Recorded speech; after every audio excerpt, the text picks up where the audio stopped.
آغاز ہوا۔ 90 رکوع میں اس بات پر اختتام پذیر ہوا معاملہ کہ اللہ تعالیٰ نے اشیاء کی حقیقت کا علم جو تھا وہ عطا کرنا چاہا موسیٰ علیہ السلام کو۔ تو 90 رکوع میں حضرت موسیٰ کی حضرت خضر سے ملاقات کا ذکر کیا گیا۔ حضرت خضر کو اللہ نے علم تکوینی یعنی اشیاء کی حقیقت کا علم جو ہے وہ عطا فرمایا ہوا تھا۔ اللہ اس علم میں سے کچھ حصہ حضرت موسیٰ کو سکھانا چاہتا تھا، انہیں بتانا چاہتا تھا۔ اللہ کے حکم پر حضرت موسیٰ علیہ السلام حضرت خضر سے ملاقات کے لیے تشریف لے گئے۔ حضرت خضر نے فرمایا کہ آپ میرے ساتھ چلیے، البتہ آپ کو معاملہ دیکھیں کوئی بھی اس کے بارے میں کوئی سوال نہ پوچھیے گا جب تک میں خود آپ کو اس کی حقیقت نہ بتا دوں۔ معاملہ یہاں تک تھا۔ 16واں پارہ شروع ہوا اور 16ویں پارے میں ملاقات ہوئی، اور ملاقات کے بعد کچھ چیزیں سامنے آئیں۔ ان دونوں شخصیات کی ملاقات ہوئی، اور شخصیات بھی بہت پائے کی ہیں۔ حضرت خضر ہیں، خضر علیہ السلام کے بارے میں کہ یہ پیغمبر ہیں، ولی ہیں، تو جمہور کا موقف یہی ہے کہ یہ نبی ہیں۔ اب ایک نبی کی ایک نبی سے ملاقات ہے، اور اندازہ لگائیں کہ ہمارے یہاں بھی جب کوئی بڑی شخصیات ملتی ہیں تو ان کے ساتھ ملنے کے بعد جو نتائج آتے ہیں تو بڑے اچھے آتے ہیں۔ کوئی بڑے شخصیات مل جائے ہمارے یہاں بھی، میں سمجھانے کی غرض سے کہہ رہا ہوں کہ اگر ہمارے چیف آف آرمی اسٹاف جو ہے صدر صاحب سے ملاقات کریں تو پوری قوم دیکھ رہی ہوتی کہ بھائی یہ ملاقات بڑی امپورٹنٹ ہے، بھائی اس سے کچھ نہ کچھ برآمد ضرور ہوگا۔ یہ بڑی شخصیات کی ملاقات ایسی ہوتی ہے۔ یہ وزیر اعظم صاحب ملاقات کرنے کے لیے دوسرے ملک کے وزیر اعظم آئیں تو دو ملکوں کے وزیر اعظم مل رہے ہوں اور خاص کوئی معاملہ چل رہا ہو تو پھر ساری قوم دیکھ رہی ہوتی ہے کہ بھائی دو بڑے شخصیات مل رہے ہیں۔ تو اندازہ لگائیں، یہ سمجھانے کے لیے عرض کیا ہے کہ دو پیغمبر نبی اور دونوں اس پائے کے جن کا ذکر قرآن کریم میں موجود ہے، تو ان کی جب ملاقات ہوئی ہوگی تو پھر اس سے جو نکلنے والی چیز ہوگی اور جو نتیجہ آئے گا تو وہ کتنا اعلیٰ ہوگا، یہ ہمارے سمجھنے کے لیے ہے۔ تو اس کو محسوس کیا کیجئے۔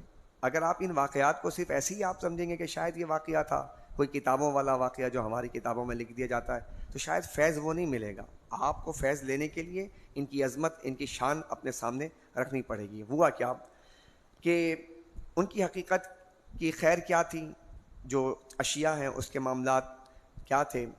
تو حضرت موسیٰ علیہ السلام حضرت خضر کے ساتھ ایک کشتی میں سفر کر رہے تھے۔ حضرت خضر نے کشتی کا ایک تختہ نکال کر پھینک دیا، ایک کشتی کا تختہ نکال کر پھینک دیا۔ بظاہر یہ کام ایک عجیب سا لگا کہ ہم سفر بھی کر رہے ہیں اور ایک ظلم کی کیفیت محسوس ہوئی۔ تو بظاہر یہ کام ظلم تھا، لیکن حضرت خضر نے وضاحت کی کہ ایک بادشاہ آگے جب جائیں گے اس طرف تو صحیح سالم جو کشتیاں ہیں اس کو غصب کر لیتا، اپنے کسٹڈی میں لے لیتا ہے، قبضے میں کر لیتا ہے۔ تو آپ کو اللہ نے اس کا علم دیا تھا حضرت خضر کو کہ آگے کیا ہونے والا ہے، تو وہ بھانپ جاتے تھے، سمجھ جاتے تھے۔ اب یہ علم بڑی اہم ترین ہے نا۔ اچھا، یہاں رک کر میں بات عرض کرتا ہوں۔ یہ علم اللہ تعالیٰ نے قرآن کے ذریعے اس امت تک پہنچایا ہے کہ کیا ہونے والا ہے۔ اس کی ایک مثال میں دیتا ہوں۔ شاید پیچھے آپ بنی اسرائیل کے سورہ مبارکہ کے آخری رکوع کو آپ نے محسوس نہ کیا ہو، یہ بات ضمناً رہ گئی ہو، لیکن آپ کو میں عرض کرنا چاہوں گا کہ آپ اس کو محسوس کریں۔ اللہ رب العزت نے فرمایا کہ تمہیں متفرق جگہوں پر ہو، یا یہودیوں سے کہا تو متفرق جگہوں پر ہو، اور قرب قیامت ایک وقت آئے گا کہ ہم تمہیں ایک جگہ پھر جمع کر دیں گے۔ یہ بات اللہ نے کب فرمائی تھی؟ یہ بیان فرمائی اللہ تعالیٰ نے اس وقت جب قرآن نازل ہو رہا ہے۔ اور سورہ بنی اسرائیل یہ نزول کے اعتبار سے 50ویں سورت ہے، نزول کے اعتبار سے 50ویں سورت ہے، اور مکی ہے یا مدنی ہے؟ مکی ہے۔ تو مکے کے اندر یہ 50ویں سورت ہے۔ تو 50ویں سورت کے اعتبار سے آپ یوں دیکھیے کہ 114 میں سے اگر 50ویں سورت ہے تو قرآن کا کتنا حصہ نازل ہو چکا ہے؟ بات سمجھ رہے ہیں؟ تو یعنی قرآن کا ایک بہت بڑا حصہ نازل ہو چکا ہے، اور اس وقت قرآن کریم یہ بات بیان کر رہا ہے کہ یہ جو یہودی ہیں یہ متفرق جگہوں پر، ظاہر سی بات ہے، کچھ یہودی جو تھے وہ طائف میں آباد تھے، کچھ یہودی جو تھے وہ بحرین میں آباد تھے، کچھ یہودی جو تھے وہ پیلسٹین کی طرف آباد تھے، کچھ یہودی جو تھے خیبر میں آباد تھے، کچھ یہودی جو تھے وہ مدینے میں آباد تھے۔ اب یہ متفرق جگہ پر آباد تھے۔ اب ایک مسئلہ تھا کہ یہ ایک جگہ کیسے جمع ہوں گے؟ اللہ نے اس وقت فرمایا اللہ تمہیں ایک جگہ جمع کرے گا۔ یہ پیشن گوئی تھی قرآن کی اس زمانے میں کہ اللہ تمہیں ایک جگہ جمع کرے گا۔ سال ہر سال گزرتے رہے، پہلی صدی آئی، دوسری آئی، تیسری آئی، چوتھی آئی، یہودی ایسے ہی رہے، ہر طرف بکھرے رہے، کوئی کہیں رہتا تھا، کوئی کہیں رہتا تھا، دوسرے ممالک میں بھی رہتے تھے۔ جب 1400 سال گزر گئے اور یہ صدی آئی، جب 21ویں صدی آئی تو اس 21ویں صدی کے اندر یہودیوں نے ایک پروگرام بنایا کہ ہم ایک جگہ اپنی ریاست بنائیں گے، اور انہوں نے ریاست بنائی اور ریاست میں تمام یہودیوں کو دعوت دی کہ تم سب یہاں آ جاؤ. لہذا تمام کے تمام یہودی پوری دنیا سے سمٹ کر ایک جگہ جمع ہو گئے. اب بتائیے قرآن کا وعدہ سچا ہے یا نہیں ہے؟ یہ بات تو قرآن نے 1400 سال پہلے بتا دی تھی کہ تمہیں اللہ پھر جمع کرے گا، اور اللہ نے جمع کر دیا. اچھا، اللہ تعالیٰ کی حکمت بالغہ دیکھی. اب یہ قوم ہے شریر، یہ قوم شرری قوم ہے، شریر قوم ہے. اس کے اوپر اللہ تعالیٰ نے 2 مرتبہ پہلے آ چکا ہے، پچھلے کل درس قرآن میں آ چکا ہے، 2 مرتبہ اللہ تعالیٰ نے ان کو تباہ کیا ہے. ایک بخت نصر کے ذریعے کیا ہے اور ایک رومیوں کے ذریعے کیا ہے. ان کی اینٹ سے اینٹ بجا دی، بہت مارا. اور پھر ابھی ہٹلر نے بھی ان کا کوئی انجام نہیں کیا تھا، تو ہٹلر نے بھی ان کو بہت مارا. اب یہ شریر قوم جو پوری دنیا میں فساد، اس کا کام فساد پھیلانا. اس زمانے میں بھی یہ کیا کرتی تھی؟ فساد پھیلاتی تھی. کیا فساد پھیلاتی تھی؟ انبیاء کو قتل کر دیتی تھی، انبیاء کی بات نہیں سنتی تھی، انبیاء کرام کی باتوں کو سن کر کے ان کا استہزاء کرتی تھی. یعنی اس وقت بھی ان کا کام، یعنی اندر سے یہ شرری قوم. ابھی شریر قوم کو جو ہے مارنا متفرق جگہوں پر آسان نہیں، اگر جنگ چھڑ جائے تو آسان نہیں. تو اللہ تبارک و تعالیٰ نے ان کو جمع کیا ایک جگہ. اب قیامت کے قرب میں یہ سارے معاملات ہوں گے، اور اللہ نے فرمایا کہ یہ قوم جو تھی، یہ جو ابھی موجود ہے، اس قوم کے ساتھ جنگ ہوگی. اور جب جنگ ہوگی تو یہ غرق، یعنی کہ مختلف درختوں کے پیچھے چھپیں گے، پتھروں کے پیچھے چھپیں گے. پتھر کلام کرے گا، درخت کلام کریں گے. ایک درخت ہے جس کا نام ہے غرقد، اس درخت کے پیچھے چھپیں گے تو وہ درخت جو ہے وہ نہیں بتائے گا. لہٰذا انہوں نے وہاں پر پلانٹیشن شروع کر دی. اب یہ ساری پلاننگ چل رہی ہے ان کی، لیکن یہ ان کی پلاننگ ہے. اللہ نے اپنی جو منصوبہ ہے، اللہ کا جو منصوبہ ہے، وہ آہستہ آہستہ گریجولی پائے تکمیل تک پہنچ رہا ہے. چونکہ اللہ جو ارادہ کرتا ہے اسے مکمل کرتا ہے. لہذا اللہ کا جو ارادہ، اللہ نے جو فرمایا وہ ہوگا. ایک جگہ ان کو جمع کر دیا، ایک جگہ جمع کر دیا تو تاکہ ان سے لڑائی جنگ جب ہوگی تو بالکل ٹارگیٹڈ جنگ ہوگی. یعنی اس کے ساتھ جو جنگ ہوگی ٹارگیٹڈ جنگ ہوگی. مطلب اب کہیں چاروں طرف، 5 طرف، 6 طرف مختلف ڈھونڈ کے مارنے کی ضرورت نہیں پڑے گی. اب بحیثیت قوم ان سے جنگ ہوگی. جب جنگ ہوگی تو ظاہر سی بات ہے پھر اس وقت جو معاملات ہوں گے مسلمانوں کا غلبہ ہوگا، تو مسلمان غالب ہوگا. تو گھبرانے کی ضرورت نہیں. یہ جو مغلوبیت ہماری چھائی پڑی ہے ہمارے نوجوانوں میں، ایک پجمردگی ہے، مایوس ہے ہمارا نوجوان. مایوسی کی وجہ کیا ہے؟ کہ قرآن سے دور ہے، وہ قرآن کے علم سے دور ہے. اگر وہ قرآن کے ان تمام تعلیمات سے آگاہ ہوگا، جیسے ابھی آپ کے سامنے میں نے رکھا، تو آپ کا یقین تو بڑھ رہا ہے نا کہ بھائی ایک وقت آئے گا، یہ ابھی غالب تو ہے لیکن ان کا غلبہ زیادہ دیر نہیں رہے گا. ان کا غلبہ ختم ہو جائے گا، بلاسٹ ہو جائے گا، اور یہ قوم برباد ہو جائے گی. اس قوم کو بہت مارا جائے گا چونکہ انہوں نے کام اچھے نہیں کیے. ابھی بھی کوئی اچھا کام تو نہیں کر رہے. ابھی بھی آپ دیکھیے کہ رمضان کے مہینے میں اتنی جناب سیویلائزڈ قوم اپنے آپ کو کہتی ہے، کیا حال کر رکھا ہے غزہ کے مسلمانوں کا. آپ کو شاید اس کا اندازہ نہیں ہے. آپ دیکھیں تصویریں دیکھیں تو آپ کو اندازہ ہو کس طرح اللہ اکبر وہ نماز، یعنی افطار جو کر رہے ہیں، سحری کر رہے ہیں، اور نماز تراویح تک اندھیرا ہے، بالکل ڈارک ایک کیفیت ہے، نہ پانی نہ بجلی، اور پورا ان کے گھر برباد کر دیے. ان گھروں کے اندر جناب جو ہے وہ تھوڑے تھوڑے چھپر ڈال کے وہ رہ رہے ہیں. گرمی کے دن آ رہے ہیں تو اندازہ لگائیں کس طرح ان کے اوپر زیادتی اور ظلم کیا جا رہا ہے. ان کا اپنا ملک ہے، اپنا شہر ہے، اپنا علاقہ ہے، اپنا گھر ہے، صدیوں سے آباد ہیں. ان سے کہتے ہیں نکل جاؤ. آپ بتائیے، آپ کا گھر ہو، بڑی محنت سے آپ نے بنایا ہو، اور آپ سے کوئی کہ چلو بھائی نکلو یہاں سے، کتنا بڑا ظلم ہوگا، یہ کتنی زیادتی ہوگی. کہاں جائیں وہ؟ کوئی ان کو جناب پناہ دینے کے لیے تیار نہیں ہے. ایسی کیفیت سے دو چار ہیں اس وقت فلسطین اور غزہ کے مسلمان، اور کرنے والا کون ہے؟ یہودی قوم ہے. تو عرض یہ کرنے کا مقصد یہ ہے کہ آپ حضرات ذرا قرآن کریم میں غور کیجئے، اور قرآن کریم میں دیکھیے کہ اللہ تبارک و تعالیٰ نے جو وعدے فرمائے، اللہ کا وعدہ سچا ہے. اللہ کا وعدہ سچا ہے. وہ اپنا وعدہ، اپنے وعدے کو غالب کر کے رہے گا.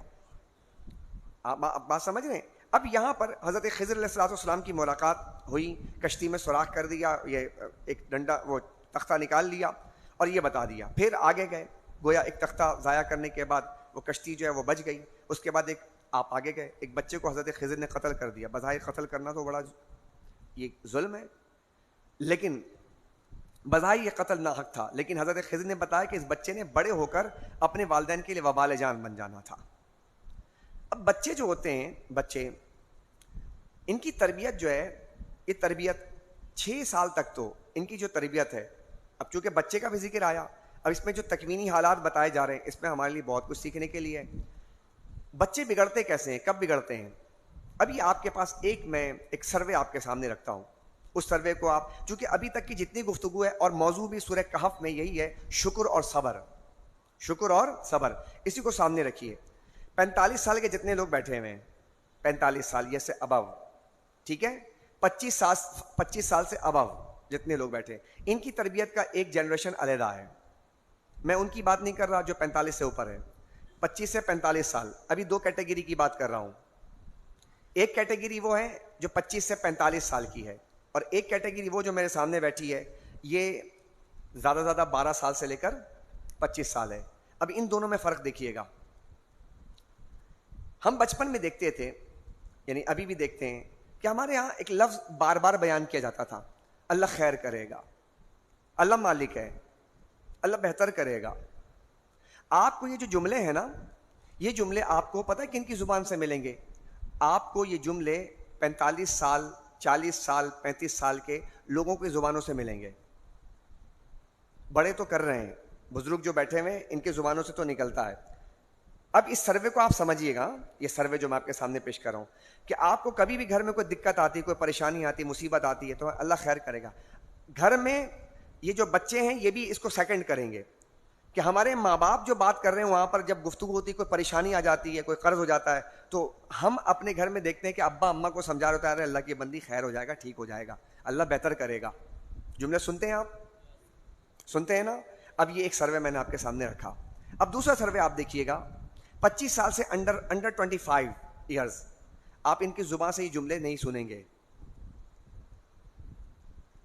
آپ ان کی زبان سے یہ جملے نہیں سنیں گے. انقا ہے، ان کی زبان میں آتے ہی نہیں یہ جملے، یہ بولتے ہی نہیں ہیں اللہ مالک ہے، اللہ خیر کرے گا، اللہ بہتر کرے گا. یہ دیکھیے گا، یہ میں جو بات کہہ رہا ہوں اس کو دیکھیے گا، آپ جا کے چیک کیجئے گا، یہ میری بات سنیے گا، میں جو کہہ رہا ہوں اس بات کو جا کے دیکھیے آپ کہ آپ کے گھر کے بچے 10 سال 12 سال 15 سال کے بچے یہ بات کہتے ہی نہیں ہیں اللہ خیر کرے گا، اللہ مالک ہے. مغلوبیت کا زمانہ ہے، نسل نو مغلوب ہو گئی ہے، اتنی مغلوب ہو گئی ہے کہ ان کی زبان سے جملے چھن گئے ہیں. جو ہماری ثقافتی جملے تھے، جو ہمارا کلچر تھا، وہ جملے چھن گئے. یہ کیا ہوتا تھا کہ اللہ تبارک و تعالی خیر کرے گا، اللہ بہتر کرے گا، یہ جملے نہیں ہوتے، یہ دعائیہ کلمات ہوتے تھے جو نسل در نسل ہمارے ساتھ چلے آئے. لیکن اب کیا ہوا کہ آپ ٹیکنالوجی سے قریب ہو گئے، آپ کی تربیت اب انسان نہیں کر رہے، ٹیکنالوجی کر رہی ہے، تو ٹیکنالوجی تھوڑی بتائے گی اللہ خیر کرے گا. ہمارے ذہن میں جو بات آئی ہے وہ ہمارے ابا نے بتائی تھی، ہمارے دادا کے پاس بیٹھتے تھے، ہم نے دادا کو سے کے سیکھا. اچھا بچہ سیکھتا کیسے ہے؟ اب بات سمجھ میں آئی. چونکہ ہماری تربیت 6 سال تک ہوتی ہے، 6 سال تک جو بچہ ہے اس کا یہ جو ذہن ہے نا، اس کی پرداخت ہوتی ہے، اس کا پروسیس ہوتا ہے، یہ آہستہ آہستہ گریجولی آگے بڑھتا ہے. یہ جو 6 سال کا جو بچہ ہے نا، 1 سال سے لے کے 6 سال کا بچہ، اس کو آپ ڈکٹیٹ نہیں کر سکتے، اس کو لیکچر سے نہیں سمجھا سکتے، چونکہ لیکچر جو سننے کی عمر ہے وہ 12 سال ہے. چونکہ یہ لیکچر جو سنتا ہے نا، وہ یہ جو ایریا آپ کا ہے نا، یہ ایریا یہ جو ڈیولپ ہوتا ہے یہ 12 سال کی عمر میں ہوتا ہے. تو لیکچر سنانے کا اس کو فائدہ ہی کچھ نہیں ہے. آپ 6-7 سال کے بچے کو 1000 لیکچر سنائیں کوئی فرق نہیں پڑے گا. تو یہ کیسے سیکھے گا؟ چونکہ اس کے یہ جو سامنے کا جو ایریا ہے جو لیکچر کو کیچ کرتا ہے، لیتا ہے، پک کرتا ہے، وہ تو ہے ہی نہیں اس کے اندر. ایک مثال دیتا ہوں میں آپ کو. آپ ایک موبائل لیں، اس موبائل کے اندر وائی فائی ہو ہی نہ، یہ چلیں اس کو چھوڑیں، بلوٹوتھ ہی نہ ہو. اب آپ بڑا والا سے کہیں یار وہ بلوٹوتھ ذرا آن کیجیے گا، والے کہا ہے ہی نہیں میرے پاس. تو آپ کیا بتائیں، جس کے پاس ہے ہی نہیں، کیا آپ بلوٹوتھ کے ذریعے اس تک اپنا میسج پہنچا سکتے ہیں؟ نہیں، اس لیے کہ اس کے پاس وہ ہے ہی نہیں. اب لاکھ آپ بلوٹوتھ اپنا آن کر لیجیے، اگلے کے پاس تو ہے ہی نہیں. تو ان 6 سال کے بچوں کی تربیت کیسے ہوگی؟ 6 سال کی بچوں کی تربیت ڈکٹیٹ کر کے نہیں ہوگی، سمجھا کے نہیں ہوگی، وہ میمکری کرتا ہے، وہ دیکھ دیکھ کے سیکھتا ہے. اگر آپ کو اپنے اس بچے کو کچھ سکھانا ہے تو آپ کو اس کے سامنے وہ پرفارم کرنا پڑے گا وہ کام. جب آپ وہ کام کریں گے وہ اچھا سیکھے گا دیکھ کر، وہ بتا کے نہیں سیکھے گا. اب اس پہ قصور کس کا ہوا؟ قصور والدین کا ہوا نا، کہ انہیں پرفارم ہی نہیں کیا. ہمارے ماں باپ جو تھے، ہمارے دادا جو تھے، ہمارے نانا جو تھے، وہ پرفارم کرتے تھے گھر میں، نانی بھی کرتی تھی، دادی بھی کرتی تھی، پرفارم کرتی تھی، اگرچہ بہت سادہ زندگی ہوتی تھی، ساڑی واڑی پہن کے، دوپٹہ لگا کے، ایسے کر کے، ڈاٹے واٹے باندھ کے. یہ ہمارا جناب انڈیا سے آنے والا کلچر جو ہے سب، یہ پرانی جو عورتیں ہوتی تھیں پوربی زبان بولتی تھی، کوئی جناب ہندی زبان بولتی تھیں، کوئی جناب جو ہے کوئی اور زبان بولتی تھیں، اور ان کی زبان میں بھی لڑکڑاہٹ ہوتی تھی، قرآن بھی پڑھتی تھی اپنی زبان میں، مطلب اسی انداز میں پڑھتی تھی، سادگی تھی ان کے اندر، لیکن ان کی تربیت بڑی اسٹرانگ تھی، وہ اللہ پہ بلیو ان کا بڑا ہوتا تھا. اگر فاتحہ وغیرہ یہ سب موت ہوتا تو ایک دم ایک ایک چیز جو ہے اس کے اندر ان کی کیلکولیشن، گرانا مت، اللہ کے اناج کی اتنی اہمیت، گرانا مت، چھوڑ دیا تو کہتی تھے چھوڑا کیوں، مطلب وہ ایک ایک چیز پہ. اب یہ تعلیمات کیا تھی؟ یہ قرآن و حدیث کی تعلیمات تھی جو بائی پریکٹیکل وہ کرتی تھیں.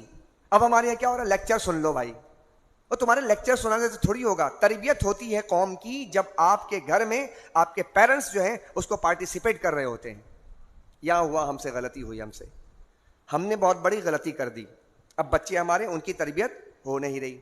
اچھا اب دیکھیے یہاں پر اس بچے کے بارے میں بھی کہا کہ یہ بچہ جو تھا بڑے ہو کے یہ اپنے ماں باپ کے ناک میں دم کر دیتا. قتل کر دیا، اللہ کے حکم سے کیا. تو میں آپ سے یہاں پر عرض کروں گا کہ ذرا چیزوں کی، اشیاء کی حقیقت جو ہے وہ کچھ ہوتی ہے. بظاہر دیکھنے میں کیا لگ رہا ہے؟ قتل بظاہر دیکھنے میں لگ رہا ہے کہ وہ کشتی سے وہ تختہ نکال لیا، بھئی عجیب کام کر دیا. اچھا پھر ایک اور کام ہوا. اب ظاہر کیا تھا؟ ظاہر بالکل حقیقت سے بالکل برعکس تھا، یعنی عقل اس کو ایکسپٹ نہیں کر رہی تھی. اگر آپ کے سامنے ایسی چیز اگر پرفارم ہو جائے تو آپ بولیں گے یار یہ کیا کر رہے ہیں، بزرگ آدمی ہو کے مار دیا اس کو. بات سمجھ رہے؟ اب ایک اور واقعہ وہاں پر ہوا اور قرآن اس کو بیان کر رہا ہے. قرآن ہے، اگر قرآن سیکھیں گے، قرآن پڑھیں گے تو آپ کے ذہن یہ کھلے گا. اور یہ قوم جو ہمارے سامنے ابھی بیٹھی ہے، اب یہ نوجوان کم سے کم تیار ہو جائیں.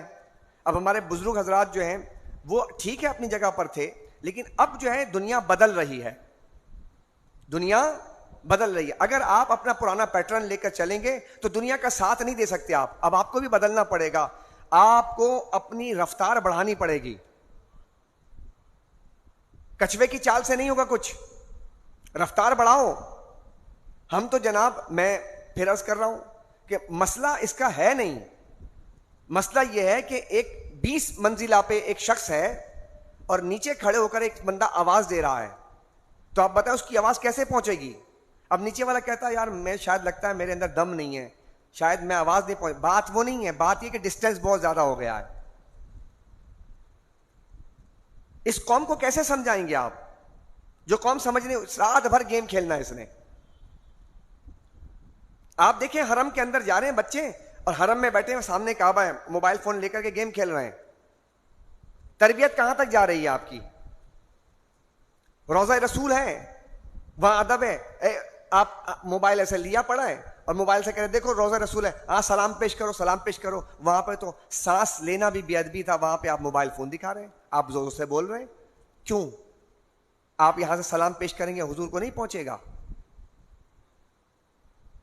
تو آپ دیکھیے کہ ہماری تربیت کہاں تک پہنچ گئی. ہم نے تماشا لگا دیا ہے، ہم نے طوفان بدتمیزی مچا دی ہے. آپ جائیں صحن حرم میں، ہم نے دیکھا ایسا لگتا ہے پکنک پوائنٹ ہے. اندازہ لگائیے کہ عالم یہ ہے کہ وہی جو فلسطین پر حملہ کرنے والا اسرائیل، اس کے پروڈکٹس ہیں امریکن، KFC کا بائیکاٹ دنیا میں چل رہا ہے. اور آپ دیکھیے کہ بالکل حرم کے سامنے KFC کھلا ہے. اتنی بے حسی کہ ہم یہاں پر ان کا نیسلے کا پانی پی رہے ہیں اور یہ پانی پینے کے بعد ہم جو پیسہ دے رہے ہیں وہ ان کا خون پی رہے ہیں. اچھا اتنی بات ہماری قوم کو سمجھ نہیں آ رہی. اچھا پوچھیں ان سے، کہتے ہیں کہ آپ کچھ کر سکتے ہیں، کہتے ہیں ہم کیا کریں بتائیے. تو تم یہ تو کر سکتے ہو نا کہ مت خریدو نا اسے، تو کچھ تو کرو گے نا بھائی. میکسیمم کیپیسٹی میں بھی تو کچھ کرو گے یا نہیں کرو گے؟ کچھ تو کرو گے نا. کیا تم اس سے بھی گئے گزرے ہو گئے؟ آپ نے دونوں ہاتھ اٹھا دیے. تو اس قوم کو کیسے سمجھائیں آپ؟ یہ قوم سمجھنے کے لیے تیار ہی نہیں، کیونکہ چیزوں کی حقیقت کچھ اور ہے. وہ یہ سمجھتی کہ شاید یہ ہمارے مسیحا ہیں. امریکہ بہادر آئے گا، امریکہ بہادر یعنی کہ آپ یوں سمجھ لیجئے. ہمارے ایک بات، مشرف صاحب کا زمانہ، چیزوں کی حقیقت آپ پہ بات چل رہی تو بہت سی چیزیں آپ کے سامنے عرض کریں. مشرف صاحب کا زمانہ، امریکہ نے جناب کہا کہ بھائی اڈے دے دو. کیا کہتے ہیں؟ اڈے دے دو, اگر نہیں دو گے تو پھر ہم تم پہ حملہ کر دیں گے. اب پریشان, انہیں علماء کو بلایا, کریں کیا بھائی؟ لوگوں کو بلا کر کے ایک میٹنگ کی, کیا کریں بھائی؟ ڈر خوف. انہیں کہا کہ بھائی وہ اڈے دینے پڑیں گے تاکہ آپ لوگ کوئی باہر نہ نکل پڑے, اڈے دیں تو باہر نہ نکل جانا آپ لوگ. اس میں کسی عالم نے کہا کہ اچھا اگر ہم اڈے دے دیں تو کیا ہوگا, اگر ہم اڈے نہ دیں تو کیا ہوگا؟ کہا کہ بھائی وہ حملہ کر کے قبضہ کر لے گا. تو کہا اگر ہم ان کی بات مانیں تو کیا ہوگا؟ کہا پھر بھی آ جائیں گے. تو کہا یعنی کہ آپ بتا رہے ہیں کہ بغیر لڑے ہم دے دیں, یعنی لڑ کے بھی دینا ہے. پہنچے نہیں پہنچے؟ جملے پہ پہنچے؟ یعنی ہر دو صورت میں کیا ہونا ہے, مطلب انہیں اڈا چاہیے, تو ہم اگر لڑیں گے تو لڑ کے ہم ہار گئے تو اڈا لے لے گا وہ, اور ہم کہتے کہ نہیں ہم آپ سے لڑیں گے نہیں, لڑے بغیر لے لیجیے آپ. تو اب بتائیے کرنا کیا چاہیے تھا؟ ایک بات, زندہ قومیں کیا کرتی ہیں؟ ہمیں یہ کیوں خوف دامن گیر ہو گیا ہے یار؟ ہم بستر پہ مرنے کے لیے تھوڑی پیدا ہوئے, ہمیں کیوں سمجھ نہیں آتی بات؟ اگر مرنا تو ہے, کون ایسا ہے؟ چلو مشرف صاحب بھی کام مرنا تھا نا, چلو آپ نے اڈے دے دیے, چلو پاکستان کے ساتھ آپ نے یہ کیا جو کچھ کیا, ہمارے حکمران جو کر رہے ہیں, آپ کیا زندہ رہ گئے؟ بچ گئے آپ؟ سوچے تھوڑی دیر کے لیے, یہ ایک حقیقت پسندانہ بات ہے. کل نفس ذائقۃ الموت, قرآن کہہ رہا ہے نا, 4 مقام پہ فرمایا, شاید اگر میں غلط نہ کہوں تو. کل نفس ذائقۃ الموت, ہر نفس کو موت کا ذائقہ چکھنا ہے. تو جب مرنا ہی ہے تو کس نے کہا کہ تم بستر پہ مرو؟ ارے جب مرنا ہے تو میدان میں مرو نا, میدان سجاؤ. تو جب تک قوم اس پہ کھڑی نہیں ہوگی تو آپ سے لوگ ڈریں گے کیسے؟ آپ ہی ڈرتے رہیں گے ہمیشہ, اور مرتے رہیں گے آپ, بستر پہ مرتے رہیں گے آپ. تو اس قوم کو کھڑا ہونا پڑے گا, مرنا ہے, بستر پہ نہیں مرنا, یہ ارادہ کرو آپ, پھر بات بنے گی آپ کی. ایفرٹ کرنے پڑیں گے, بھاگ دوڑ کرنی پڑے گی, لڑنا پڑے گا. تمہارا میدان ہی غلط ہے, تم تو آپس میں لڑ رہے ہو, تمہارا میدان تو آپس میں لگا ہوا ہے. یہ لگو ٹیلی ویژن پہ تماشا نہیں دیکھ رہے آپ, یہ باقاعدہ پری پلان ہے, لڑو. یہ جتنے بھی جناب انجینئر ہیں اور ساحل الدین جیسے شخص ہیں, غامدی جیسے لوگ ہیں, ان کا کام کیا ہے؟ عالموں نے کیا کیا, انہوں نے کیا کیا, انہوں نے خامے الٹا کر رکھا ہوا ہے. ہمارا میدان یہ نہیں ہے, ہمارا میدان وہ ہے غزہ, ہمارا میدان فلسطین ہے. ہمارا میدان یہ تھا کہ ہم فوکس کرتے, بیت المقدس کو آزاد کرتے, یہ میدان تھا نا ہمارا. ہم کیوں نہیں کر رہے؟ چونکہ ہم بہت چھوٹے, ہماری جو میموری ہے, یہ جو ہمارا ہارڈ ویئر ہے وہ چھوٹا ہو گیا ہے, اس پہ چیز ہی نہیں بیٹھ رہی ہے. ہارڈ ویئر اتنا چھوٹا ہے ہمارا, اس کے اندر آپ ہارڈ ویئر کے اندر آپ ڈالیں بھائی 64 جی بی ڈالیں, اس کی کیپیسٹی اتنی ہے, اس میں 164 کہاں سے آئے گی؟ قرآن تو کہتا ہے 1 میگا, کہتا million trillion, 1 tera byte 2 tera byte, وہ جو آتا ہے. تو تمہاری تو میموری ہے ہی تو اتنی چھوٹی سی, اپنی میموری کو کھولو. قرآن کیا کہہ رہا ہے؟ کھولو نا دماغ, کھولو. کیوں نہیں کھولتے قرآن پڑھ کر اپنے دماغ کو؟ یہ اللہ رب العزت فرماتا, 2 شخصیات کی ملاقات ہو رہی ہے, اور اس سے کیا سیکھ رہے ہو کہ اللہ تعالیٰ کے پاس کیسا علم ہے اور اللہ اپنے بندوں کو کیسا علم دیتا ہے. سمجھ آئی بات؟ اب معاملہ آگے بڑھا. ابھی میں ایک مثال اور دوں گا تاکہ آپ کی بات یہ سمجھ آ جائے. سمجھ آ رہی ہے میری بات؟ ایگری کر رہے ہیں میری بات سے؟ کہ قرآن سے دماغ کو کھولنا ہے ہم نے. یہ جو ہم بند گلیوں میں بیٹھ گئے, دماغ بالکل جو ہے بالکل یہ کند ہو گیا ہے, زنگ لگ گیا ہے. استعمال کیا کر رہے ہیں؟ فضول کاموں میں. ایسے ہو آپ گفتگو سنیں, خاندانی گفتگو سنیں. آپ 4 نوجوان بیٹھے ہو نا, آپ ان کی گفتگو سنیں. چلیے ایک اور اینالائز کر کے دیکھ لیجیے, ایک اور تجزیہ کر لیجیے. چلیے بات نکلی تو اور کر لیجیے. 100 بچوں کا جا کے تجزیہ کیجیے, 100 بچوں کا جو 15 سال سے انڈر 15 ایئرز ہیں. آپ ان سے پوچھئے بیٹا بڑے ہو کے کیا بنو گے, ایک سوال پوچھئے, اور میرے پاس آ کے لکھ کر لائیے وہ کیا بننا چاہتے ہیں, آپ مجھے بتا دیجئے. ان میں سے آپ 10 نوجوان ایسے لائیں گے جو کہیں گے میں عمر بن خطاب بننا چاہتا ہوں. آپ ان میں 10 نوجوان ایسے نہیں لا سکیں گے جو کہیں گے میں ایوبی بننا چاہتا ہوں. حالانکہ اس وقت جو انوائرمنٹ ہے وہ انوائرمنٹ ایوبی والا ہے. جنگ چھڑی ہوئی ہے, تبل بجا ہوا ہے, منہ سے نوالے چھن رہے ہیں, ہاسپٹل میں لے کر جا رہے ہیں, کیا کہہ رہے ہیں, میں تو میسی بنوں گا, میں تو رونالڈو بنوں گا, میں تو گلوکار بنوں گا, میں تو فلم اسٹار بنوں گا. یہ تمہارے بچوں کا مزاج ہو گیا. کیا آپ نے اپنے گھر میں کبھی ان کے تذکرے کیے ہیں؟ بات تو یہ ہے کہ 6 سال تک بچے کو کیا کیا آپ نے, کیا سکھایا آپ نے؟ آپ کا موضوع ہے باسی نہیں, آپ تو بیٹھ کر کے بس خالی بیٹھ کے آپ نے بہن کی برائی کر رہے ہیں, وہ آپ کی بیوی اس کی برائی کر رہی ہے, وہ آپ جو ہے اپنے دوستوں کی برائی کر رہے ہیں, بیٹھ کے آپ نے بچوں کا دماغ خراب کر دیا, بچے کو آپ نے برباد کر دیا. جب بچہ برباد ہو گیا تو اب آپ کیا کریں گے؟ حضرات, بڑی قضائیں ہیں ہماری, صرف نماز کی قضا نہیں ہوتی, فکر کی بھی قضا ہوتی ہے. ہم نے اتنی قضائیں کر لی ہیں, اب ان قضاؤں کو ادا کیسے کریں گے ہم؟ ہم نے ایسی قوم تیار کر دی جن کا دماغ, ان کا لیول ہی کچھ نہیں ہے. ان بچوں کا باہر بیٹھے ہوئے ہیں, نماز پڑھ کے نکل جاتے ہیں, سننے کے لیے تیار نہیں ہے. آپ نے ایسی قوم تیار کر دی جو فری میں لیکچر مل رہا ہے اس کو سننے کے لیے تیار نہیں ہے. وہ کہتے ہیں نہیں ہم جا رہے ہیں بھائی گھر میں. کیا کرو گے بھائی؟ کوئی بڑا امپورٹنٹ کام ہوگا ماشاءاللہ, کوئی فلائٹ وغیرہ مس ہو جائے گی تمہاری. نہیں, فلائٹ بھی مس نہیں ہوگی. تو کیا کوئی اسائنمنٹ تیار کرنا ہے؟ نہیں, وہ بھی نہیں کرنا. کوئی لیکچر تیار کرنا؟ نہیں, وہ بھی نہیں کرنا. کوئی ریسرچ کرو گے؟ نہیں, وہ بھی نہیں کریں گے. کیا کرو گے؟ فالتو بیٹھیں گے. غلط تو نہیں کہہ رہا؟ باتیں تو بڑی عجیب لگ رہی ہوں گی, بری بھی لگ رہی ہوں گی کہ یار امام صاحب یہ کیا کہہ رہے ہیں. کیوں؟ کیا مسجدوں میں صحابہ کرام کو لے کر سرکار بیٹھتے نہیں تھے؟ کیا حضور ان کو سمجھاتے نہیں تھے؟ کیا خطبات نہیں ہوتے تھے؟ کیسے وہ جماعت کیسے تیار ہوئی؟ سنا کے تیار ہوئی نا, وہی سنائی, حضور نے اپنی باتیں سنائی, جبھی جماعت تیار ہوئی. جماعت کیسے تیار ہوتی ہے؟ جماعت ایسے تو تیار ہوتی ہے. آپ کا بچہ سن ہی نہیں رہا, آپ کا نوجوان سن ہی نہیں رہا, تو کیسے ہوگا؟ قصور ہے یا نہیں ہے؟ ایک مثال دوں گا تو اور بات آپ کو سمجھ آئے گی. چلیے آگے چلیے. اب ہوا کیا؟ اب یہی اس کے بعد خضر اور موسیٰ علیہ السلام ایک بستی میں پہنچے. بستی والوں نے مسافر کو کھانا کھلانے سے انکار کر دیا, کہا بھائی بھوکے ہیں ذرا کھانا کھلا دو. اب بخیل بستی ہے, بستی کا عالم یہ ہے کہ وہ ایک روٹی نہیں کھلائے مسافر کو, ایسی بستی ہے. حضرت خضر نے بستی میں ایک ایسی دیوار جو گر رہی تھی ایسے آہستہ آہستہ, حضرت خضر نے کہا اس کو تعمیر کرنا ہے, اس کو ہلکا سا سہارا دیا, سیدھا کیا, اس کو تعمیر کر دیا, صحیح کر دیا اس کو, جو بالکل گرنے والی تھی. موسیٰ علیہ السلام نے پھر کہا کیا آپ نے بغیر معاوضے کے بخیل بستی والوں کا یہ کام کر دیا؟ یہ بات تو سمجھ میں نہیں آ رہی ہے. حقیقت تو یہ کہ ان کے ساتھ تو کوئی کام نہیں کرنا چاہیے تھا. حقیقت تو یہ ہے کہ جو ہمیں کچھ کھلا نہیں رہا ہے ہم ان کے ساتھ کوپریٹ کیوں کریں؟ حقیقت تو یہ ہے.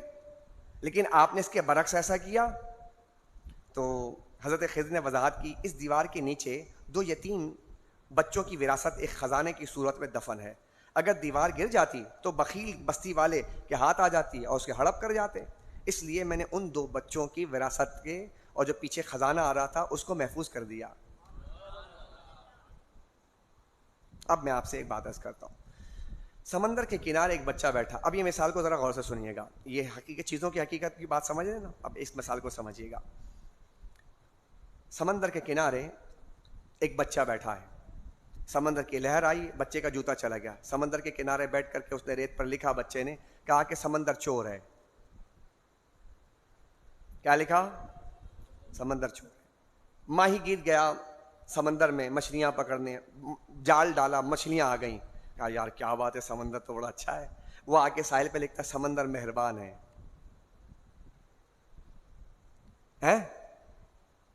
ایک بندہ گیا نہانے کے لیے, میں نہاؤں گا.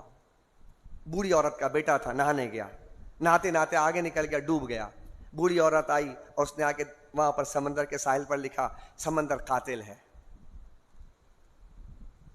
ٹھیک ہے.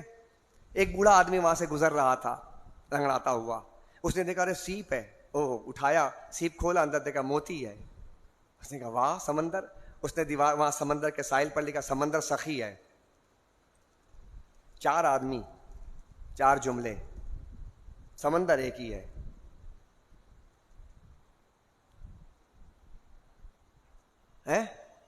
کچھ سمجھ آئی بات؟ اچھا سمندر بھی بڑا جناب سخی ہے. اس نے کہا ایسی کی تیسی. تم نے ہمارے بارے میں یہ لکھا, سمندر نے ایک مرتبہ پھر لہر دوڑائی, سب مٹا دیا. کیا ہوا؟ کیا ہوا؟ رائے قائم کی تھی, کیا ہوا؟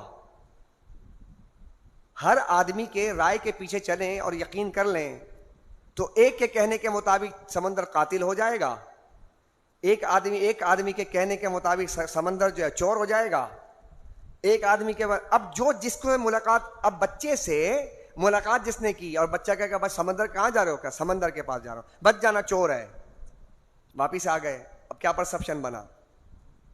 ساری زندگی سمندر چور ہے.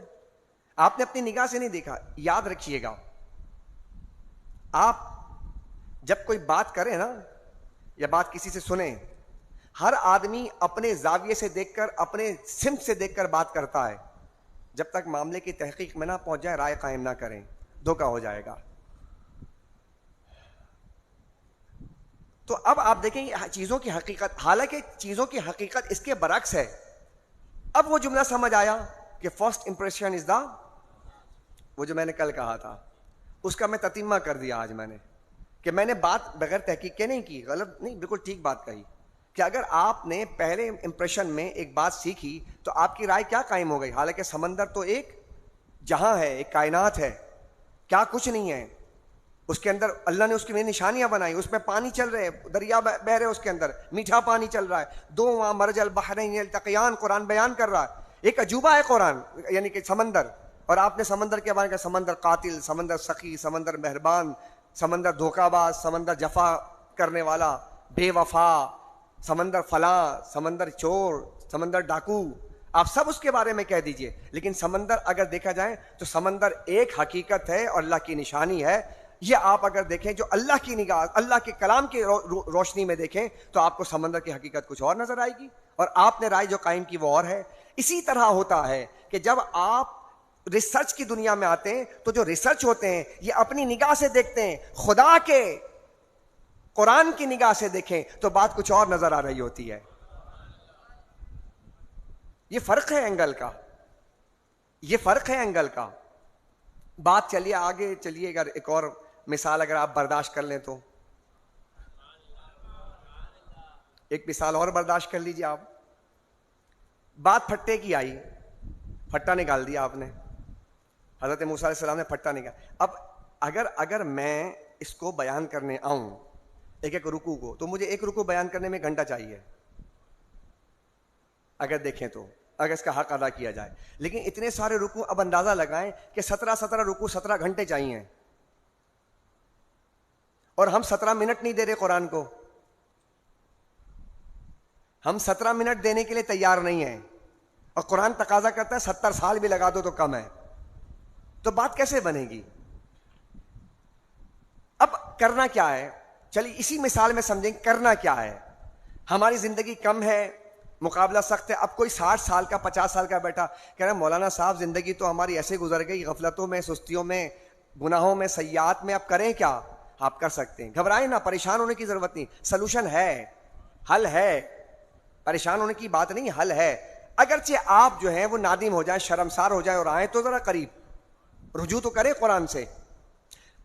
آپ دیکھیں کل لیجئے, کل کو پانی کے سطح پہ ڈالیں, کیا ہوگا؟ کل ڈوب جائے گی. اب کل کو آپ پٹے کے اوپر ٹھوک دیں, اور آپ اس پھٹے پر کل ٹھوکنے کے بعد آپ پانی کے سطح پہ چھوڑ دیں, کیا ہوگا؟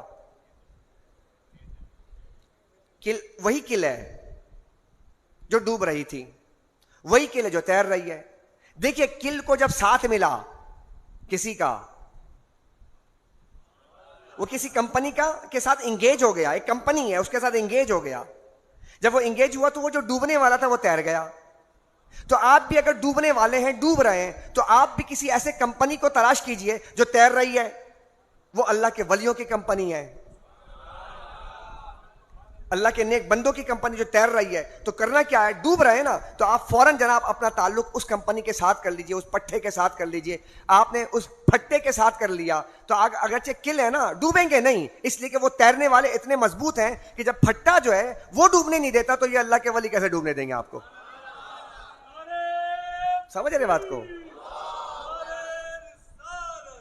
اور یہ جتنے فیس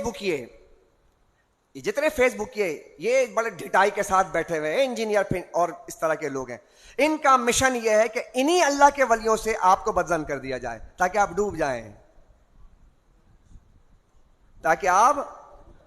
ڈوب جائیں، چونکہ آپ کے پاس سہارا نہیں، آلریڈی آپ کی نظر فکر آپ کی برباد تو ہو چکی ہے. اب آپ اس کو سہارا دینے کے لیے جب سہارے ڈھونڈ رہے ہیں تو آپ نے کہا یہ اللہ کے ولی کچھ بھی نہیں ہے، یہ بابے کچھ نہیں ہے، یہی ہے نا. اب سمجھ رہے ہیں کہ کتنا خطرناک جملہ ہے. یہ جملہ صرف جملہ نہیں ہے بلکہ یہ جملہ اسلام پر ایک بہت بڑا ضرب لگایا جا رہا ہے. یہ کس کا ذکر ہو رہا تھا؟ خضر علیہ السلام کون؟ زکریا علیہ السلام کون؟ اصحاب کہف کون؟ وہ تو بابے تو ہیں. یہ اصحاب کہف کون؟ مریم سلام اللہ علیہا کون؟ آگے آصف بن برخیہ کون؟ سلیمان علیہ السلام کا واقعہ میں کون ہے یہ؟ تو کہتا بابے کچھ نہیں ہے، بابے کوئی شے ہی نہیں. میں نے کہا تو بابے کوئی شے نہیں تو قرآن میں اللہ نے بابوں کا ذکر کیا کیوں؟ تو تیری مانے کہ خدا کی مانے؟ لعنتی خبیث، تیری کون مانے گا؟ ایسے بڑے بڑے فتنے آئے اسلام میں، بڑے بڑے آئے. یہ آج نیا تھوڑی ہے، آتے ہیں یہ ایسے ہی فکر اور نظریات لے کر آتے ہیں. اپنی موت آپ مر جاتے ہیں، زندہ وہی رہے گی فکر، وہی نظریات جو اللہ اور اس کا رسول دے چکے ہیں اور جس کے علمبردار اہل سنت والجماعت ہیں. یہ زندہ رہیں گے. اس سے یہ کوئی فتنہ آپ اس کو چھوٹا فتنہ، اس سے بڑے فتنے. اکبر بادشاہ کا فتنہ ریاستی بنیاد پر تھا. اکبر بادشاہ کا فتنہ ریاستی بنیاد پہ. یہ تو انڈیویجول ہے نا، یہ شخص اس طرح 2-3-4 ملتے ہیں. ریاست کی بنیاد پہ تھا کہ اسلام کو ختم کرنا ہے، دین اکبری اس نے اعلان کر دیا. ایک ریاست کی بنیاد پر سیکولر اسٹیٹ بنایا اس نے، اور نام اسلام کا لے کر، اور اسلام کو برباد کرنے کی ایک بہت بڑی سازش تھی. آپ مجھے بتائیں ایک شخص جو گریٹر اکبر کہلاتا تھا کیا کر لیا اس نے؟ یہ بات آپ سمجھنے کی کوشش کیجئے. یہ انڈیویجول جو کام کر رہا ہے یا اس کے پیچھے جو لوگ موجود ہیں، جو پلانٹڈ ہیں اور جنہوں نے اس پر جو ہے فنڈنگ کی ہوئی ہے، تو یہ فنڈنگ کچھ بھی نہیں ہے. ریاست جب اگر کام کر رہا ہو کہ اسلام کو ختم کرنا چاہتے ہیں، علماء کو قتل کروایا جا رہا تھا، مروایا جا رہا تھا، اس وقت اللہ رب العزت نے ایک صرف بندہ پیدا کیا. ایک بندہ، بہت لشکر کی ضرورت نہیں. اس کا نام تھا امام ربانی مجدد الفسانی رحمۃ اللہ تعالی علیہ. ایک بندہ بس. اس ایک بندہ نے اس ڈوبتی ہوئی کشتی کو پھر ترا دیا. پھر کیا ہوا؟ آج اسلام دیکھیں، 400 سال پرانی بات ہے. آج دیکھیں اسلام ہمارے سامنے موجود ہے. اذانیں موجود ہے، نماز موجود ہے، زکوٰۃ موجود، سب نظام موجود ہے. کچھ نہیں بگڑا. تو بگڑے گا کچھ نہیں بگڑے گا. چلیں آگے. کچھ اگر آپ میں تھوڑی کیپیسٹی ہے، برداشت ہے تو چلیں. ہم نے تو آپ کے سامنے رکھ دیا کھول کر کے. آج پہلے رکوع میں ہم نے جو ہے وہ آگے بڑھ ہی نہ سکے. پہلے رکوع سے اشیاء کی حقیقت کو سمجھیے. اچھا، اب آپ سے ایک سامنے ایک جو ہے وہ بات رکھتا ہوں. دیکھیے آپ کے پاس بھی نگاہ ہے نا، نظر ہے نا، ہے جی؟ نہیں ہے؟ نظر آتا ہے؟ نظر آتا ہے. چلیے آپ کے نظر کا میں ٹیسٹ کر لیتا ہوں. آپ دیکھیے ایک نابینا شخص ہے، اندھا ہے. برداشت کر لیں گے نا بھائی؟ مثالیں آج کل مثالیں بہت زیادہ آ رہی ہیں، لیکن مثال دی جاتی ہیں سمجھانے کے لیے تاکہ آپ سمجھیں چیزوں کو. اللہ بھی مثال دیتا ہے نا، مچھر کی مثال دیتا ہے، چیزوں کی مثال دیتا ہے قرآن میں تاکہ سمجھیں. ایک نابینا شخص کے سامنے آپ ایک شعر لکھ دیں، غالب کا شعر.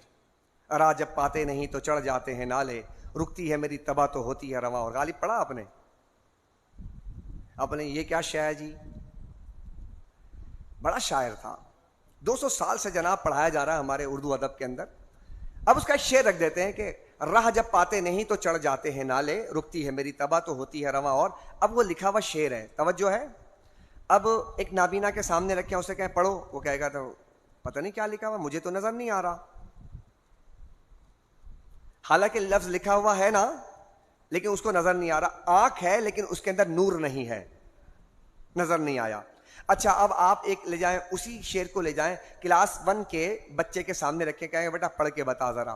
اب کلاس 1 کا بچہ اکھیارا، اب وہ دیکھے گا وہ ہجے لگا لگا کے پڑھے گا، رے الف زبر راہ ہے، راہ راہ، یہ راہ ہے. اب وہ پڑھتے پڑھتے وہ لگا دے گا گھنٹہ. اب اس سے پوچھے کہ بیٹا سمجھا کیا؟ بولے گا سمجھا تو کچھ بھی نہیں. اچھا اب اسی شعر کو آپ میٹرک والے بچے کے پاس لیں، سب اکھیارے ہیں، آنکھ والوں کی بات کر رہا ہوں میں. اب دیکھیے توجہ، اب میٹرک کا بچہ اسے کہے بیٹا اس کی تشریح کر. اب وہ بیٹا وہ لغت لے گا، تھوڑا سا کہے گا بھائی ہمارے درسی کتاب میں سے لیا گیا اور یہ غالب کا شعر ہے اور یہ ہے نہ فلانا ہے. تھوڑا سا 2 4 5 الفاظ وہ لکھے گا اور لکھنے کے بعد کہے گا جی صحیح لکھا ہے. اب وہ اپنی مینٹالٹی، اپنی کیپیسٹی اور اپنے مطالعے، اپنے ذوق، اپنے علم، اپنے فہم، اپنے فراست، اس سب کو بروئے کار لگ کے 2 3 4 لائن لکھ دے گا، بولے یہ سمجھا میں. اب آپ اسی شعر کو کہیں کہ ایک پروفیسر صاحب ہیں جو اردو میں پی ایچ ڈی کیا انہوں نے، ان سے کہے سر ذرا اس کی ذرا وضاحت کیجیے گا. وہ کہ ہے ارے یار کیا غالب نے کہا ہے، وہ جناب صفحے کے صفحے بھر دے گا. شعر ایک ہی تھا، اس کو نابینا نے دیکھا تھا کہ وہ نظر ہی نہیں آتا. چھوٹے بچوں کو دیکھا بڑے ہجے لگا کے بڑی مشکل سے پڑھا، اور میٹرک کے اسٹوڈنٹ کو کہا تو 4 لائن لکھا، اور جب پروفیسر کے پاس، ماہر کے پاس گیا تو اس نے جناب علم کے دریا بہا دیے. بس یہی تو سمجھانا چاہ رہا تھا، میری بات مکمل ہو جائے گی اگر آپ سمجھ جائیں. نظر بدل جائے تو نظارہ بدل جاتا ہے.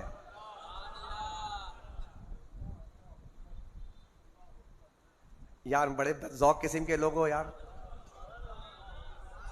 اتنا بھاری جملے پر ایسے تم کہہ رہے ہو کہ مطلب جو ہے نا نظر بدل جائے تو نظارہ بدل جاتا ہے. نظریں بدلتی نہیں اور نظارے، جملہ ایک ہی تھا. اب سمجھنے کی بات ہے نا کہ چیز جو ہے وہ حضرت عمر بن خطاب کھڑے ہیں، نہاون میں جنگ ہو رہی ہے، 600 میل دور ہو رہی ہے، نظر کی بات کر رہا ہوں. تو یا ساریت الجبل، سارے لوگ بیٹھے.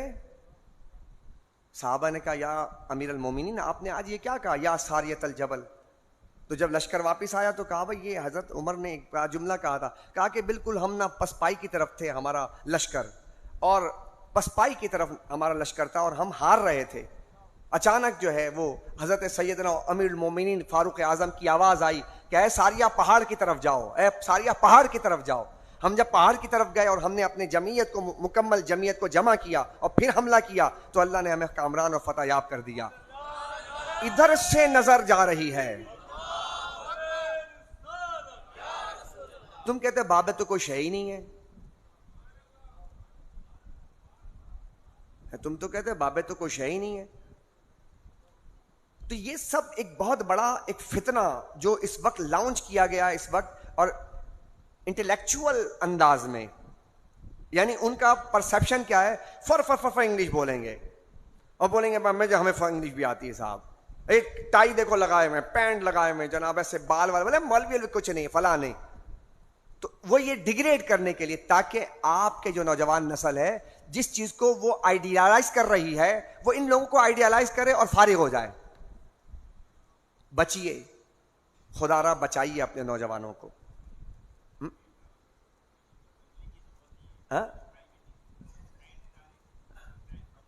ہاں یہ دیکھیں کتنی اچھی بات کہی کہ اگر ہمارے یہاں سے صرف عالم اسلام کچھ بھی نہ کرے، یہ جو نظر ایسے جھکا کے رکھا، بڑی اچھی بات کہی کہ آپ نے اس کو آقا بنا کے رکھا. خالی ایک مطلب ایسے نظر آگے کر کے بولے اوئے تیری بات نہیں مانتے، جا جو کرنا کر لے، آ جاؤ ایٹمی جنگ، آ جاؤ، تم بھی مارو گے ہم بھی ماریں گے. اتنی جرت صرف پیدا کر لے ہم. بات صرف کیا ہے، موت سے ڈر لگ گیا ہے ہمیں، خوف زدہ ہیں ہم اندر سے اتنے بزدل ہو چکے ہیں چونکہ ہم نے کبھی بھی اپنے بچوں کو، مائیں بزدل بنا رہی ہیں، بائیں بزدل بنا رہی ہیں، گھر والے بزدل بنا رہے ہیں تمہارے. قربانی کے لیے اللہ کے رسول نے فرمایا اپنے ہاتھ سے ذبح کرو. ماں کہتے نہیں میرا بیٹا ذبح کرے گا، نہ قصائی کو بلا لو. تم سے ایک جانور ذبح نہ ہو تو ایک کافر کو کیسے قتل کرو گے؟ اللہ نے تو تمہارے لیے پورا باقاعدہ طور پر پلان کر رکھا ہے کہ تمہیں ہر سال اس کی پریکٹس کروائی جا رہی ہے. خون دیکھو، جانور کو سامنے تڑپتا ہوا دیکھو، تاکہ تمہارے اندر وہ ہمت، دل مضبوط ہو جائے. تاکہ کبھی جنگ ہو جائے تو مارنا پڑے نا قاتل کو. تو اللہ کے رضا کے لیے جس طرح تم یہاں ذبح کر رہے ہو, اللہ کی رضا کے لیے قاتل اس کو قتل بھی کر دو اور پھر شہید بھی ہو جاؤ, تو تمہیں اس بات کا اندیشہ بھی نہ ہو اگر مر گیا تو شہادت ہے, واپس آیا تو غازی ہوں. یہ سوچ بیدار کرنی پڑے گی. آج میرے خیال میں اتنی بات کافی ہے. 23 مارچ یہی پاکستان کا دن تھا, ریزولوشن ڈے, قرارداد پاکستان بنائیں گے. کیا کرنے کے لیے بنائیں گے؟ اس لیے بنائیں گے تاکہ وہاں پہ ایک اسلامی نظام بنے. کہاں ہے؟ دوربین لے کے خوردبین لے کے ڈھونڈیے گا ذرا, کہیں نظر آ جائے گا تو ہمیں بتا دیجیے گا کہ کہیں پر ہے. اس کی تبدیلی میں آپ اپنا کردار ادا کریں. مذاق نہیں ہے یہ, یا کوئی ایسی چیز نہیں ہے. آج اسی پہ اکتفا کرتے ہیں کیونکہ میں نے خلاصہ قرآن تو کر دیا تھا. آج کچھ نکات بیان کرنے تھے, ان میں سے یہ بات عرض کر دوں. دیکھیے ریاست ہے نا, ریاست, قرارداد پاکستان 23 مارچ ریزولوشن ڈے میں ایک پیغام سن لیجئے گا. یہ پیغام چلا جائے ہمارے تمام پاکستانی بھائیوں کے پاس, جو دیکھیں گے, جہاں جہاں دیکھیں گے شیئر کر دیجئے گا کہ گھر جو ہے, گھر آپ کا ریاست کا ایک دائرہ ہے. گھر آپ کا ریاست کا ایک دائرہ ہے. جس طرح پانی ہے نا, پانی کے اندر ایک قطرہ یا ایک آپ جوہر چینی کا ڈال دیں تو پانی کے اندر مٹھاس آ جاتی ہے تھوڑی سی بھی. اور پانی کے اندر آپ چینی نہ ڈالیں بلکہ چھوٹا سا ذرہ لے کے نمک کا ڈال دیں تو کیا ہوگا؟ نمکین ہو جائے گا. اچھا آپ تو کہتے ہیں کہ بھائی میرے پاس تو کچھ ہے ہی نہیں, میرے کرنے سے کیا ہوگا؟ آپ ایک ذرہ بھی نہیں ہے, پہلے تو ڈیسائیڈ کریں. آپ ایک ذرہ, پاکستان کا ایک ذرہ ہیں آپ, ایٹ لیسٹ ایک ذرہ تو ہے نا, ایک ذرہ آپ ہیں پاکستان کے. اگر آپ میٹھے ہیں تو آپ کی وجہ سے پاکستان میں مٹھاس گھلے گی. آپ نمکین ہیں تو آپ کے اس نمکین کڑواہٹ کی وجہ سے آپ کے یہاں کڑواہٹ گھل جائے گی. تو ایک گھر جو ہے, گھر, آپ کہتے ہیں نا کہ پاکستان میں اسلام کیسے آئے گا, یہ میں آپ کو طریقہ بتا رہا ہوں. اسلام کیسے آئے گا؟ جب آپ اپنے گھر کے اندر اسلام نافذ کریں گے تو گویا کہ آپ ریاست میں ایک چینی کے ایک ذرے کا کردار ادا کریں گے. یہ میں آپ کو اکائی بتا رہا ہوں کہ یہ بات آگے کیسے بڑھے گی. اگر آج ہم داغ بیل ڈالیں گے, آج ہم اس پہ کوششیں کریں گے, آج ہم سوچیں گے تو کہیں بات آگے بڑھے گی. ہم سب نے مل کر کیا کرنا میرے پاکستانی بھائیوں, آپ اپنے گھر کے اندر اسلام کو نافذ کیجئے, سنت مصطفیٰ کو نافذ کیجئے, حضور کی محبت کا پیغام عام کیجئے. آپ جب اپنے گھر میں اپنے بچے, اپنے بیوی, اپنی ماں, اپنی بہن, اپنے بھائی, اپنے بہن, ان سب کو لے کر بیٹھیں اور ایک اسلام کے سانچے میں ڈالیں تو آپ کا گھر صرف اسلامی ریاست کے اندر صرف ایک گھر نہیں ہوگا, بلکہ اسی طرح کئی گھر ملتے ملتے ملتے ملتے یہ پورا ریاست جو ہے وہ اسلامائزیشن میں آ جائے گا. یہ طریقہ کار ہے. ہم چلے ہیں پاکستان میں اسلام کہاں ہے, تو ہمارے گھر, میرے اوپر کہاں اسلام ہے, مجھے یہ بات سوچنی ہے. میرے گھر میں اسلام کہاں ہے, مجھے یہ بات سوچنی ہے. سوچنے کا آغاز اپنی ذات سے کیجئے. Are you agree with me? آغاز اپنے ذات سے. میں نے اپنے آپ کو سر سے پاؤں تک کے میں نے اسلام کے اصولوں میں ڈھالنا ہے. جب یہ طے کیجئے نا, نیت کیجئے, مشکل نیت بھی نہیں کریں گے, یعنی کہ نیت المومن خیر من عملہ, مومن کی نیت تو اس کے عمل سے بہتر ہے. اب ہمارا مسئلہ یہ کہ ہم سوچتے رہتے ہیں کہ بڑے بڑے جو انٹلیکچوئل جو ہے وہ اتنے بڑے بڑے لیکچر دیتے ہیں, ہم نیت بھی نہیں کرتے. ہم سوچتے ہیں کہ کیا یار یہ بولا کیا, سوچتے سوچتے اتنی پور مینٹیلٹی ہماری ہو گئی کہ یار ہم اپنے ذات پہ بھی اسلام نافذ کرنے کے لیے سوچیں گے. سوچے نہیں, کریں. کرنے کا کام اب رہ گیا, سوچنے کا تو بہت ہو گیا. ایک بات سوچ گئے, اب بس سوچیے, اب آپ نے کرنا ہے. آپ نے اپنے خلوتوں کو ٹھیک کرنا ہے, اپنے جلوتوں کو ٹھیک کرنا ہے. کاروبار میں بیٹھے تو کہیں کہ میں نے ایمانداری کرنی ہے, امانت داری کرنی ہے, جھوٹ بول کے مال نہیں بیچنا ہے. آپ کہیں جاب کرتے ہیں تو آپ بالکل میں نے جناب اپنے ایمانداری کے ساتھ کام کرنا ہے. یہ آپ اسلام کے اندر یعنی کہ آپ سسٹم کے اندر کام کریں گے. آپ گھر میں آئیں گے, بیوی کے ساتھ آپ کا اچھا سلوک ہوگا, بچوں کی تربیت آپ کریں گے. نماز کا وقت ہوگا, میں آپ نے نماز نہیں پڑھنا ہے. آپ نے جناب ہفتے میں ایک دن جو ہے اپنے رشتہ داروں سے ملاقات کے لیے رکھنا ہے، امی ہے ان کی خدمت کرنی ہے. یہ ہے اسلام. جب آپ ان چیزوں پہ عمل کریں گے تو انڈیویجول جب آپ عمل کریں گے تو یہ دائرہ کار آہستہ آہستہ آپ کے گھر میں بڑھے گا، آپ کے بچوں تک جائے گا، اور پھر اس طرح آہستہ آہستہ نظام بنے گا. یہی چیز اسلام چاہتا ہے. اسلام کہتا ہے کہ آپ ان الدین عند اللہ الاسلام، اللہ کے نزدیک بہترین دین اسلام ہے. آپ اس کو بطور دین ایکسیپٹ کرنے کے بعد اس کو نافذ کرنے کی کوشش کیجئے. انشاءاللہ عز و جل ہم مایوس نہیں ہیں. اور ہم نے مایوس لوگوں میں نہیں بیٹھنا. ہم نے مایوس لوگوں میں، جو آدمی آپ کے باؤنڈریز کو کراس کرتا ہے آپ ان کے ساتھ بیٹھنا چھوڑ دیجئے. جو بندہ آپ کی دل سے عزت نہیں کرتا ہے، اب کل کے درس کو تھوڑا سا یہاں پہ ملا لیں. مولانا صاحب آپ نے تو کہا تھا کہ رشتہ داروں سے حسن سلوک کریں، ٹھیک ہے، لیکن جو باؤنڈریز کراس کرے گا اس کو مائنس کر دیجئے. ٹھیک ہے، مرنا جینا تک ایک رکھے، سلام دعا تک رکھے، لیکن اپنے زندگی سے معنی کیوں ایسا کریں گے آپ؟ جو آپ کے باؤنڈریز کو کراس کرتا ہے، ہر وقت تنقید کرتا ہے، ہر وقت آپ کا مذاق اڑاتا ہے، ہر وقت آپ کا ٹھٹا کرتا ہے، ہر وقت آپ کو جو کرٹیسائز کرتا ہے، ایسا آدمی پتہ کیا کرتا ہے؟ ٹیشو دیکھا ہے؟ ٹیشو پیپر، انک گر جائے سیاہی، ٹیشو پیپر رکھیں، کیا کرے گا؟ ٹیشو سک کر لے گا، چوس لے گا. ایسے ہی کچھ لوگوں کے اندر اتنی صلاحیت ہوتی ہے کہ وہ آپ کی پوری انرجی سک کر لیں گے. آپ کی پوری انرجی چوس لیں گے آپ سے. اچھا ہم کیا سمجھ بیٹھے؟ ہم یہ کہہ رہے ہیں یار میں اس کو سمجھا کے ہی رہوں گا. تیرے ابا بھی نہیں سمجھا سکتے، وہ ہے ڈھیٹ، اس کی مشینری خراب ہے، اس کے اندر کی مشینری خراب ہے بھائی. مینوفیکچرنگ پرابلم ہے اس کے اندر بھائی. وہ اندر جو ہے اس کا جو مینوفیکچر وہ اس نے خود سیٹ ہی نہیں کیا، اللہ نے بنا کے دیا تھا، اس نے جناب اس کا غلط استعمال کیا، خراب ہو گیا. اس کو آپ ٹھیک نہ کیجئے بھائی. اس کے لیے قرآن کہتا ہے قالوا سلاما، کہتا ہے السلام علیکم بھائی، بہت اچھے ہیں آپ، ٹھیک ہے بس صحیح ہے. ان کا کہ چلی جائیے اور اپنے مشن پہ لگ جائیے، اپنے کاز پہ لگ جائیے، اپنے کام پہ لگ جائیے. ایسے لوگوں کو، چند لوگ ایسے ہیں کہ جن کو اپنی زندگی سے مائنس کرنا ضروری ہے. اگر مائنس نہیں کریں گے وہ نا امیدی پھیلانے والے لوگ ہیں. آپ جب بھی بیٹھیں پر امید لوگوں کے ساتھ بیٹھیں، ورنہ میں خدا کی قسم کھا کے کہتا ہوں، واللہ باللہ تاللہ، میں آپ کو خدا کی قسم کھا کے کہتا ہوں، یہ جو تھوڑی بہت بھی آپ کے پاس امید ہے، نا امیدوں کے پاس بیٹھیں گے رہی صحیح امید بھی چلی جائے گی آپ کی. اس لیے اس کو بچائیے.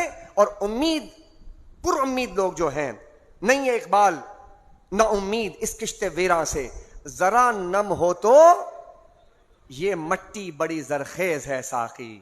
اللہم ربنا تقبل منا انک انت السمیع العلیم وتب علینا انک انت التواب الرحیم. سمعنا واطعنا غفرانک ربنا والیک المصیر. وصلی اللہ تعالی علی خیر خلقی محمد وعلی آلہ واصحابہ اجمعین برحمتک یا ارحم الراحمین.